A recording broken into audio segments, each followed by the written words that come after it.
monetary system is very vital if you want to really understand the cause of liberty, the purpose of liberty, and sound economic policies. You have to deal with monetary policy. But also something else has happened in the last 4 to 5 years. There's been several of us in Washington trying to fight and ward off the wars that we've gotten involved in and have a different type of foreign policy. Not a foreign policy of aggression, not a foreign policy of violence, but a foreign policy that's designed with friendship and trade to all nations willing to trade and be friends of this country.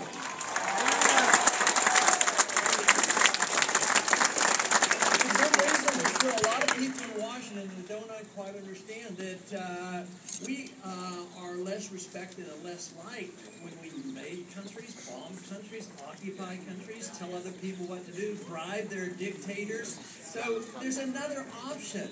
And the American people are hearing about it, they're understanding it, and that is why now 75% of the American people have come to our viewpoint and said, it's time to come home. Get out of Afghanistan. Bring the troops home.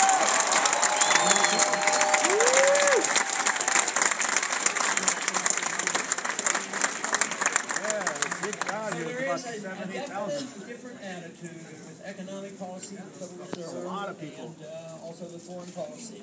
But there's also an awakening in this country that there has been a systematic attack on our civil liberties. And we have to stand up and say no more. The purpose of government is to protect our liberty, not to destroy our liberty.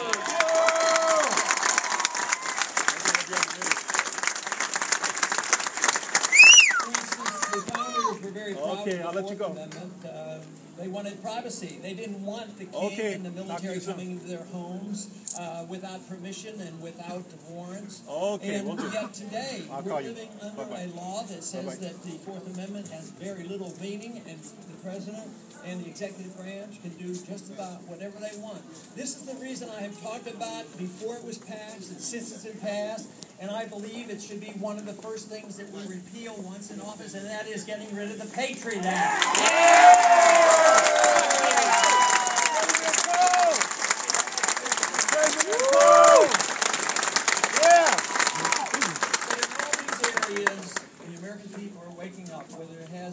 Nice. Plenty of seats at the end. Plenty of seats at the end. Attack on our First Amendment right, whether it's the understanding of economics, which is coming around to making more sense, as well as the foreign policy.